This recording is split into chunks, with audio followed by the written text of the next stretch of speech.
Hello everyone, this is Pai from CampLlena. Please join me as I meditate on Psalms 90 as this is a lovely Sunday afternoon and this is a lovely place where I am. It's actually in our garden here. So, masarap mag-meditate kaya samahan niyo po ako. Itong Psalm 90 ang gusto ko po na ibahagi sa inyo kasi po recently for the past months I was confronted with the brevity of life. Medyo kailangan ko pong mag-grieve kasi nawala yung aking one of the dearest person in my life. But the Lord has used this chapter of the Bible, actually this passage, to encourage me and bring joy sa heart ko and bring hope as well. So I really would like to share this with you as well. Okay, ito pong salmo na ito historically was attributed to Moses. Nandito rin po kasi sa titulo niya, ang title po nito, sabi, A Prayer of Moses, the Man of God. So most probably si Moses po ang nagsulat nito at isinulat niya ito malamang nung near na siya sa end ng life niya. Or most probably then, baka nung pagkatapos mamatay si Aaron. Okay? And obviously, he was reflecting on life, how it went, how it would end, and wondering about the meaning of it all. Yun actually ang pinaka-special dito sa salmo na ito. Kasi pag binasa itong salmo na ito, ililid niya yung reader to a point of reflection. It will lead the reader to realizing what really matters in life and also to a very humble response in prayer and submission. Alright? Okay, so let me just read to you itong Psalm 90. Samahan niyo po ako na magbasa. Okay, sabi niya dito, Lord, you have been our dwelling place throughout all generations. Before the mountains were born or you brought forth the earth and the world, from everlasting to everlasting, you are God. You turn men back to dust, saying, Return to dust, O sons of men. For 1,000 years in your sight are like a day that has just gone by, or like a watch in the night. You sweep men away in the sleep of death. They are like the new grass of the morning. Though in the morning it springs up new, by evening it is dry and withered. We are consumed by your anger and terrified by your indignation. You have set our iniquities before you, our secret sins in the light of your presence. All our days pass away under your wrath. We finish our years with a moan. The length of our days is 70 years or 80 if we have the strength. Yet their span is but trouble and sorrow, for they quickly pass and we fly away. Who knows the power of your anger? For your wrath is as great as the fear that is due you. Teach us to number our days aright, that we may gain a heart of wisdom. Relent, O Lord, how long will it be?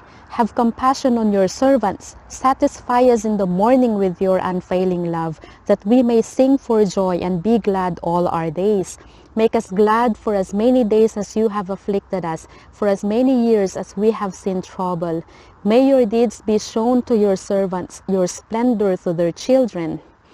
May the favor of the Lord our God rest upon us. Establish the work of our hands for us. Yes, establish the works of our hands.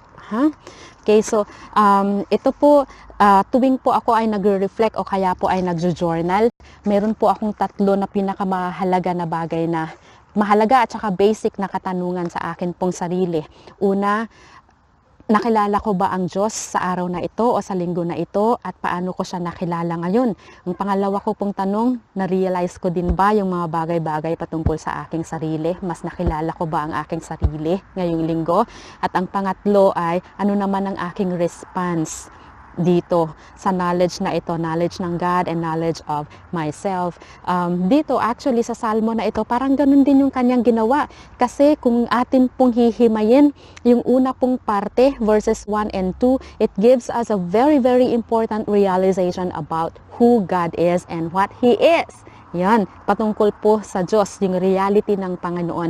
At sa verses 3 hanggang 11 naman, yun naman po, ang sinasabi naman po dito ay yung realidad ng tao, kung ano nga po ba tayo. And then verses 12 up to 17 is a prayer of submission after he realized all these things. So, samahan niyo po ako ulit at tingnan po natin bawat isa sa mga punto na ito. Okay, sa verses 1 and 2, alam nyo po, itong passage, na itong part na ito, verses 1 and 2, this is one of my most favorite verses. I have always loved these verses kasi very, very powerful sila and very assuring. Ito, yung infinity and stability of God is the foundation of all our hopes and assurances. Sabi niya dito, Lord, you have been our dwelling place throughout all generations. Before the mountains were born, you brought forth the earth and the world. From everlasting to everlasting, you are God. Okay. So first and foremost, this psalm tells us about God, that He is our dwelling place, that He is our creator, and more fundamentally, that He is infinite. Na siya po ay walang hangganan. Walang hangganan. Sige po, yun po munang dwelling place. God is our dwelling place. Sabi niya, throughout all generations, you have been our dwelling place. He is the dwelling place of all generations ever since time began. Now, ano po ba ang dwelling place? Una, a dwelling place is a resting place. He is where we go after our toilsome and even squandering journey. Yung much of our life, yung life natin actually na-spend in so much frantic pace, mabilis. We strive endlessly to keep up with life's many demands. And we aim for success, and we also hope to leave a legacy that will surely stay beyond us. But at the end of the day, we will have to come home. We will have to come home. Sa Deuteronomy 33 verse 27, sabi po niya, babasahin ko, the eternal God is a dwelling place, and underneath are the everlasting arms. I would love to rest with the everlasting arms underneath me, and what peace that would be. Diba? Diba po? Ang ganda-ganda. Bukod sa dun po tayo mananahan sa Kanya, yung kapahingahan na Kanya pong dinudulot, punong-puno din ng pag-aaruga, pagkalinga, tsaka pagmamahal. Kanya po tayong ini-embrace, Kanya po tayong binabalot ng Kanya pong everlasting arms. Okay?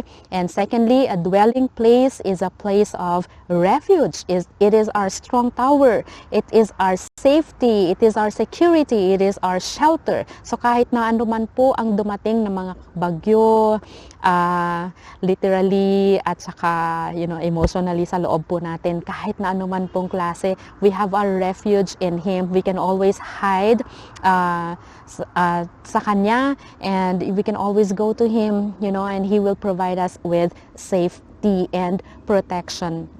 Yun po yung napakaganda kasi sabi ko nga kanina, napapa-reflect ako dito dahil sa ang aking lola, ang aking inang ay umuwi na rin sa Panginoon.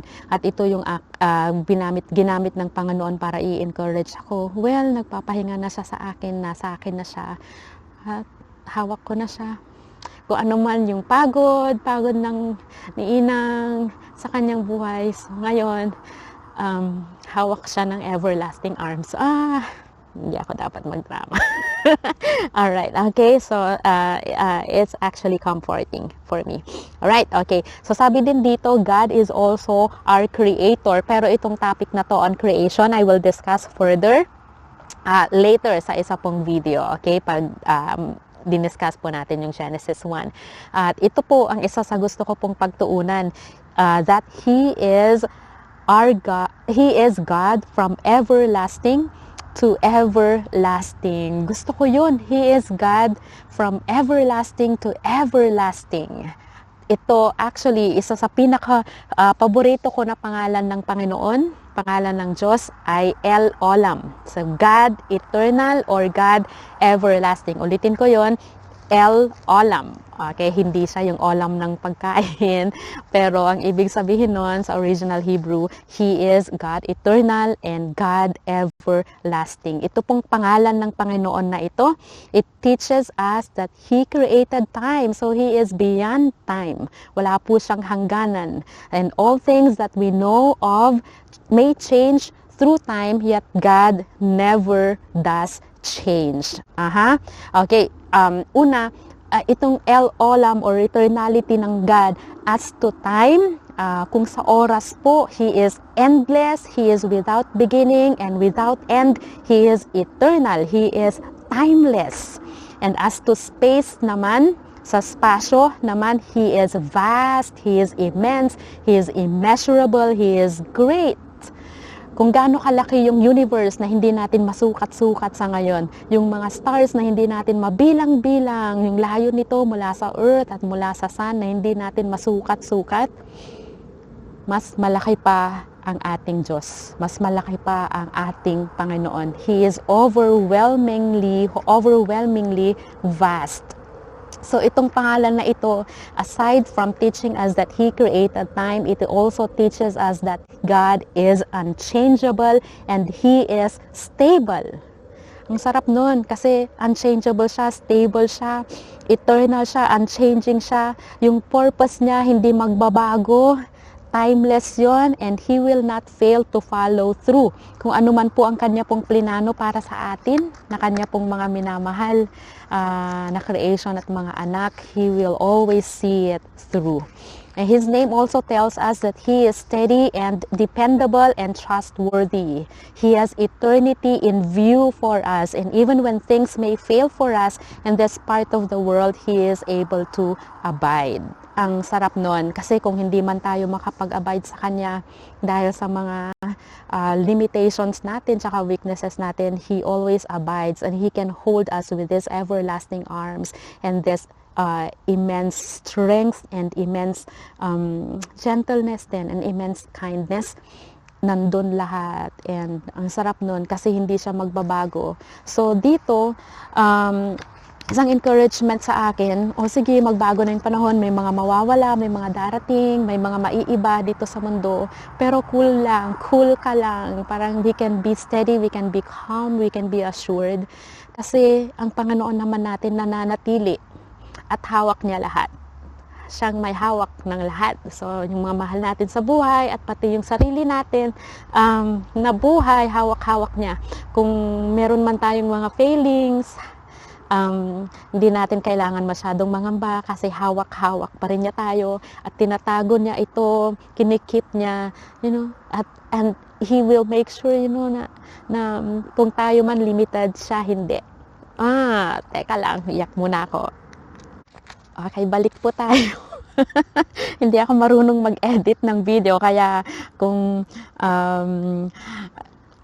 tawag nito, kung may tumutulo dyan na luha na ungkog, pasensya na kayo. Medyo naging emotional. I didn't mean to be emotional, pero medyo naging emotional ako ngayon.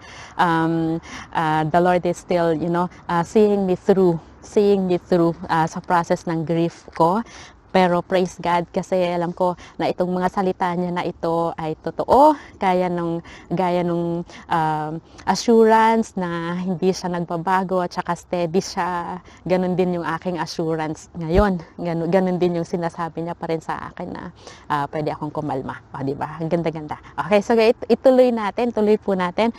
Verses 3 hanggang 11, ito naman po yung mga realizations patungkol sa tao, kung ano ang tao. At ang una po natin na ma-realize, in contrast sa infinity ng God, ang tao naman ay finite. So, very, very finite. Sabi niya dito, very, very limited. Ang daming verses. So, from verses 3 hanggang 11, ang unang makikita natin dyan, babalik tayo sa lupa. Yung years natin are very short. So, very finite lang. Sa umaga, para tayong new grass. Sabi niya dyan sa verse 5, they are like new grass in the morning. Pero, pagkagabi na, wala na. It dries up and it withers sa gabi. So, yun yung unang realization. Limited lang tayo. So, kaso, very natural sa atin na mangarap tayo ng malaki at matayog. Asam ko na mangyari ay yung makapag-iwan ako ng legacy. Na sana yung mga ginagawa ko sa buhay ko na ito, later on maaalala pa rin. Parang ganun yung aking laging nasa isip. Ewan ko pa, parang naituro yata sa akin to ng mga disciples ko.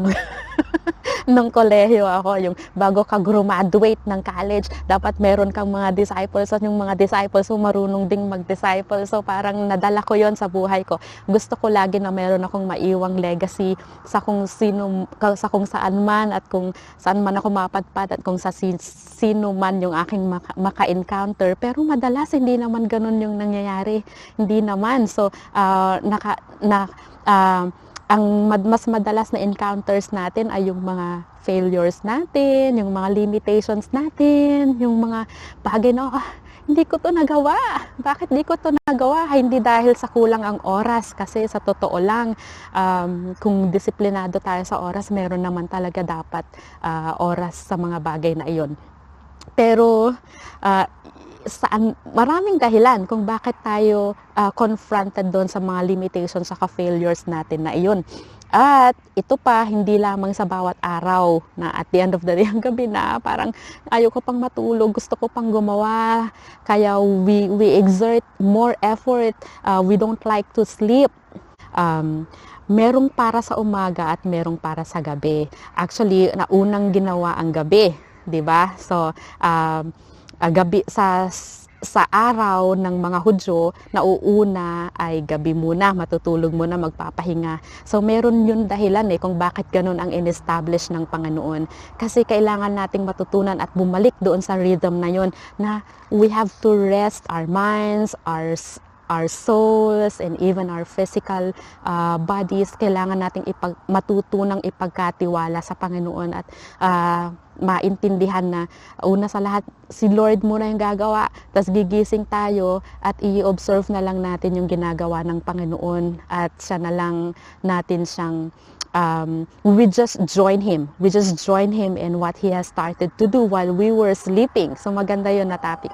Gusto kong hanapin yun and so I can share it with you one time. So confronted tayo every day of our limitations, but not only every day when night comes, but also sa ating lifetime, confronted tayo doon sa fact na we are finite and our days, our times are limited. So paano ngayon? Paano yung ating mga pinapangarap? Paano yun yung ating mga gustong ma-achieve? At paano yung ating mga gustong gawin? Nandito yan sa prayer maya-maya. Pero yun yung isa na reality natin na finite tayo. Pero meron pang realization tungkol sa man. Aside from being finite, he is also under God's wrath. Yun yung masaklap Limited na nga yung time natin. Pero under pa tayo sa wrath ng Panginoon. Medyo mabigat itong topic na ito theologically. Bakit tayo under God's wrath? Bakit yung buhay natin dito sa mundo ay napakahirap at parang ang dami-daming hirap, bighati. Para ba tayong na-curse? Nandito rin actually sa passage na ito, sabi niya sa verse 9, sabi niya sa verse 7, sabi niya, we are consumed by your anger and terrified by your indignation. You have set our iniquities before you, our secret sins in the light of your presence. All our days pass away under your wrath, and we finish our years with a moan. Sa verse 11, sabi pa niya, who knows the power of your anger? For your wrath is as great as the fear that is due you. So obviously, nararamdaman natin yung bigat ng nadulot ng ating mga kasalanan. Nararamdaman natin yung mga consequences, hindi lang nung sarili natin na kasalanan, yung personal na mga sins at saka sinfulness natin, kundi yung sinfulness ng man in general. Wala tayo doon sa Garden ng Eden, kundi nandito tayo sa labas, kung saan we are actually bearing with the consequences of man's sinfulness and also our own personal sinfulness. So we are bearing those things up. So dahil doon, una, finite tayo, at pangalawa, under tayo sa wrath ng Panginoon. So marami tayong kasalanan na fini-face natin yung consequences, kaya hindi madali ang buhay para sa atin. So with those realizations, Moses has prayed. my prayer si Moses, ito yung isa sa paano gusto kong pagtuunan ng pansin dahil itong mga prayer na ito ay very, very practical. I actually love them so much. Ang unang prayer niya sa verse 12, sabi niya dito, teach us to number our days aright that we may gain a heart of wisdom. Marami sa inyo siguro naka-memorize nito. Ako, gustong-gusto ko rin ito na i-remind sa aking sarili, lalo na kung nag-waste na ako ng time, ng panahon di ako masyadong disiplinado.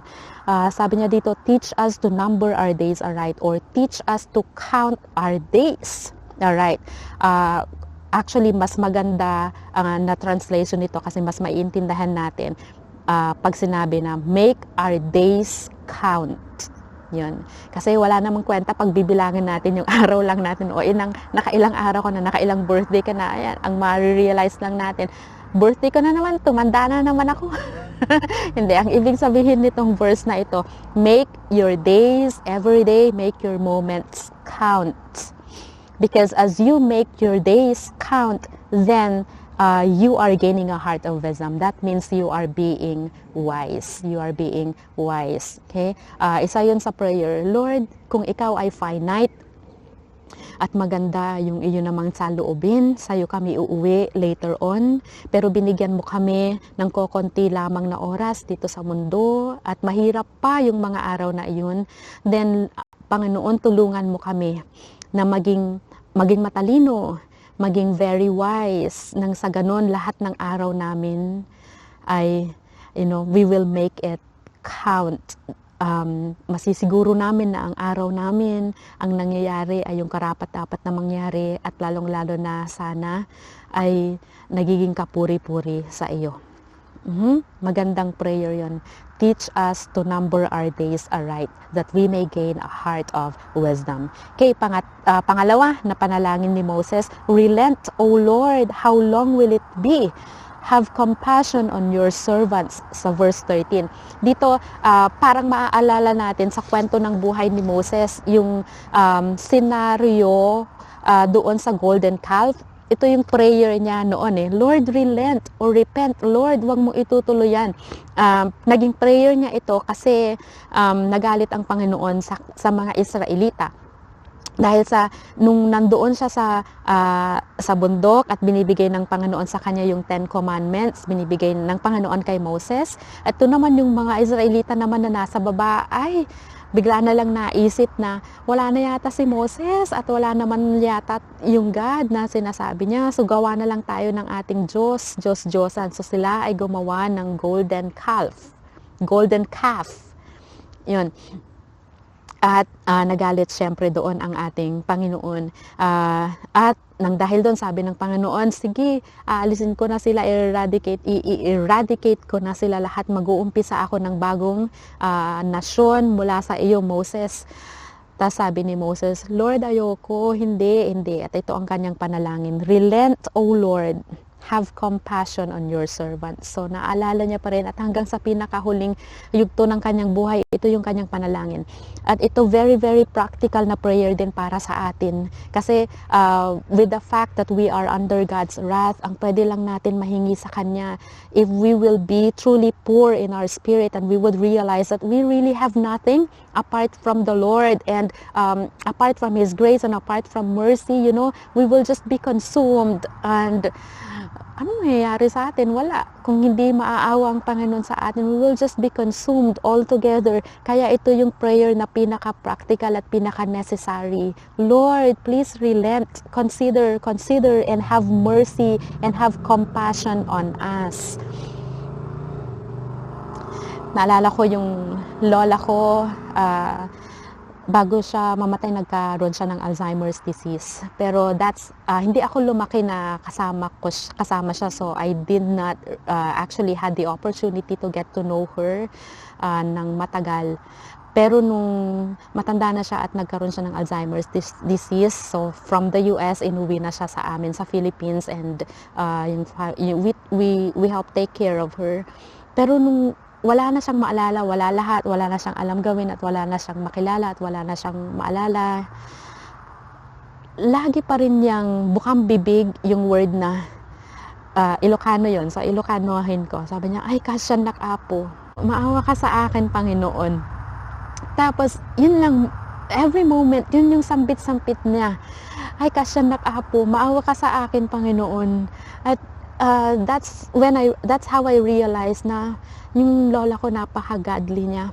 Tapos at the end of her life, kahit na wala na siyang naalala, wala na siyang alam, yun yung kanyang panalangin at kanyang sambit at tama yung kanyang naaalalang ipanalangin. At salamat sa Diyos kasi yun naman yung pinakamahalagang ipanalangin, kagaya ng prayer ni Moses. Ba't naiiyak na naman ako? Gaya ng prayer ni Moses na, Lord, have compassion on your servants. Relent, Lord. Huwag mo kaming dudusahin. Huwag mo kaming masyadong pahihirapan. Magpanibago ka ng isip. Maawa ka sa amin. Maawa ka sa amin. It's a good prayer. It's a realistic prayer na kailangan actually natin na mas ipanalangin ito if we be intercessors and if we be men and women of prayers. Ito yung isa sa pinakauna nating dapat matutunan, na apart from God's mercy and apart from His compassion, we will just be consumed. So yun lang yung pwede natin at saka pinaka-necessary na hingin natin sa Panginoon. Itatry kong tapusin. Malapit na. 3 points na lang. Okay, yung next na prayer niya, satisfy us in the morning with your unfailing love, verse 14. That we may sing for joy and be glad all our days. At feeling ko, kaparehas siya ng verse 15. Make us glad for as many days as you have afflicted us, for as many years as we have seen trouble. Okay, so, excuse me. Okay, so dito, nag-ask siya ng, Lord, isatisfy mo naman kami, dami-dami na naming paghihirap. So, pwede bang pantayin mo? Pwede bang pantayin mo? Okay, sige, mahirap na yung buhay. Pero pwede bang ipantay naman yung masaya at saka yung malungkot? Okay na, okay lang, okay na yun. So, nakakatuwa yung prayer niya. Hindi niya pinag-pray na mawala na yung mga lungkot. Kundi sabi niya, okay Lord, naintindihan ko, part yun ng consequences ng sinfulness ko at ng sinfulness ng man. Wala pa kami doon sa promise ng destiny namin na heaven, na magandang lugar. Wala pa kami, andito pa kami sa cursed na mundo namin. Pero Panginoon, maawa ka at saka pasayahin mo naman kami, pantayin mo naman yung saya namin doon sa afflictions mo, yung sa afflictions na nangyayari sa amin. Nakakatuwa. Dito actually, maalala din natin yung ginawa ng Panginoon on na pag-satisfy, or what God did on how He satisfied yung mga Israelita at saka si Moses din. Satisfy us in the morning with your unfailing love. Maalala ko dito na picture ay yung pagbibigay ng Panginoon ng manna. So every morning, every day, the Lord will just supply them with manna and quail, and that is His provision for them for the day. So they would eat and they would be satisfied. So kahit na kakatuwa nga yun kasi nasa disyerto sila, so wala naman silang matrabaho doon. Hindi sila empleyado, hindi sila nagfa-farm, wala silang work. But God satisfies them and provides for them every day. So, yun yung picture na nakikita ko dito, at prayer pa rin ni Moses ito, Lord, Ikaw lang naman ang makakapag-satisfy sa amin. At sa lahat ng mga provisions mo, makita namin na unfailing love mo yun for us. Kahit pa under kami ng wrath, kahit pa we are under God's wrath, your love remains to be unfailing, and your love will remain to provide for us, and that you will satisfy us, and that you will allow us to sing for joy and be glad all our days. Kakatuwa. Pang-apat na panalangin ni Moses, verse 16, May your deeds be shown to your servants, your splendor to their children. Okay. Gusto ko to kasi parang yung prayer na ito ni Moses, yung panalangin niya sa Exodus 33. Yung inask niya si Lord na, Lord, please show me your glory. Please show me your glory. Tapos sabi ng Panginoon sa kanya, talaga, glory, glory. Walang makakakita nun na buhay kasi it's just too much sa living human person na makita yung glory ko na buhay pa. Pero ito na sabi niya dito, may your deeds be shown to your servants. Yung pag nakita natin yung gawa ng Panginoon, para din natin siyang nakikita. Kasi yung gawa niya is an expression of who He is. It's who He is. At pag nakita natin at nakilala kung sino siya, maintindihan din natin yung glory niya. It's just like witnessing His glory, witnessing His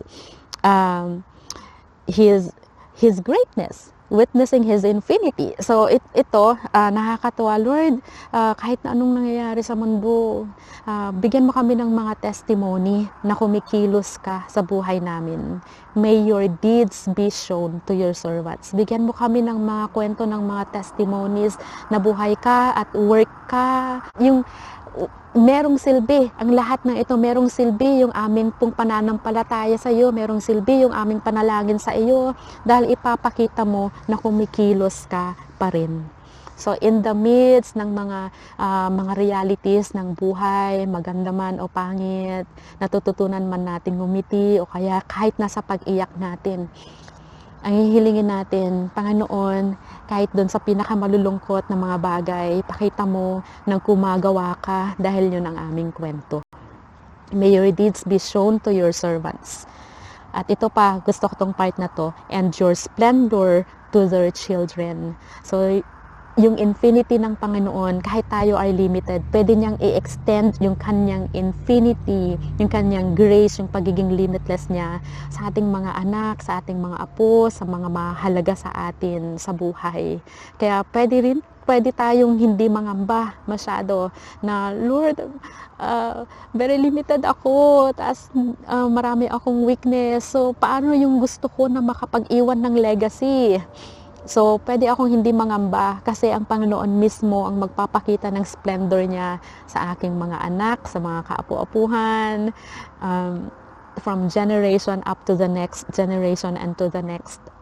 Ang mahalaga lang ay makapagpuri tayo sa ngayon at sa Kanya at maipakilala natin ang Diyos sa ating pamilya, sa susunod na henerasyon, at ang Panginoon mismo ang magpapakita ng Kanyang pagkilos din sa kanilang buhay.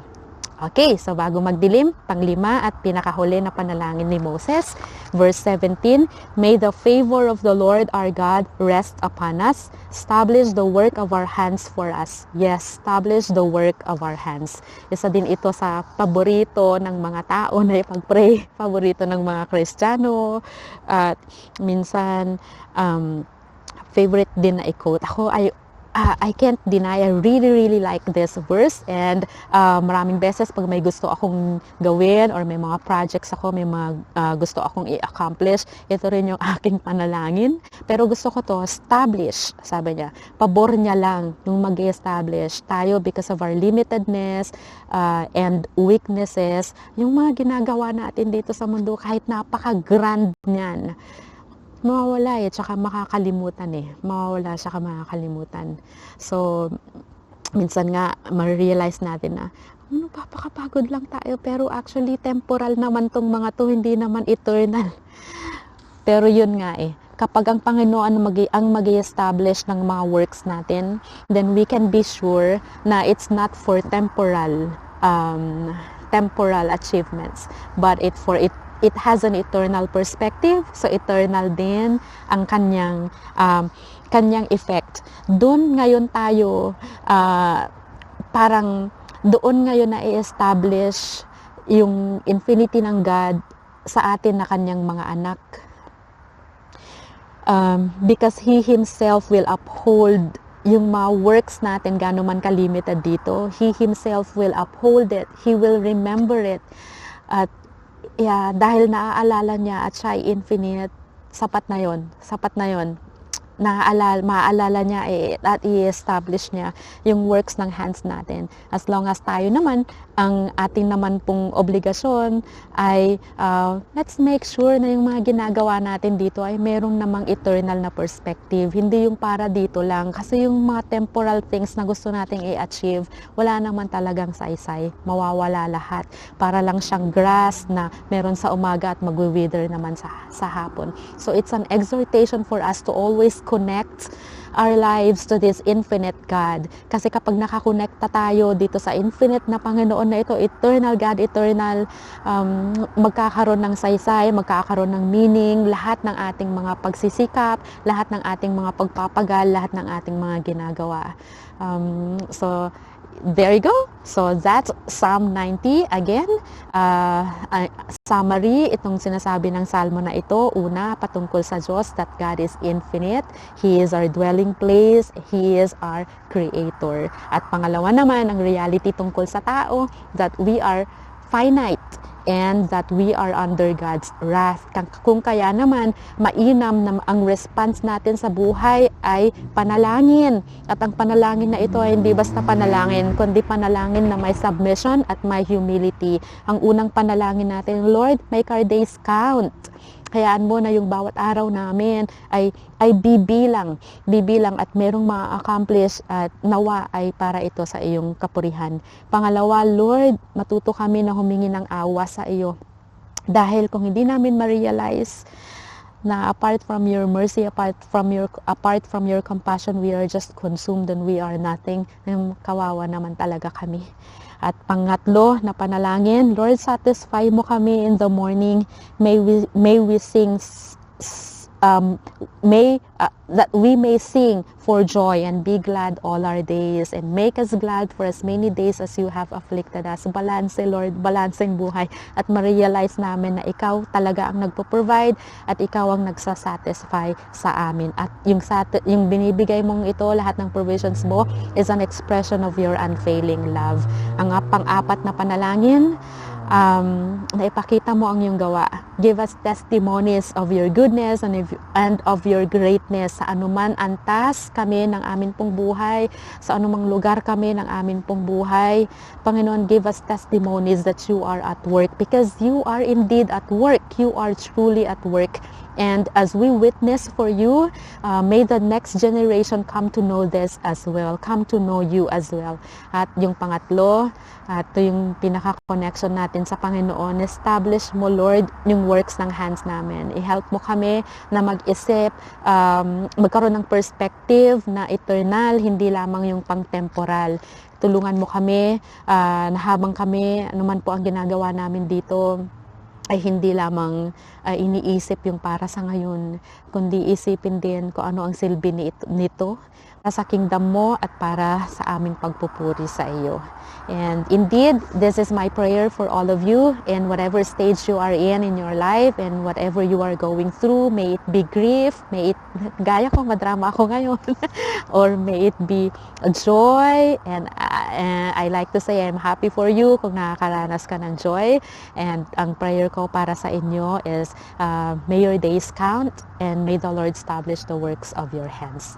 Okay, once again, have a good day, and thank you for being with me here at CampLlena, and hope to see you again or to be with you again for the next videos. Thank you, and God bless you, everyone.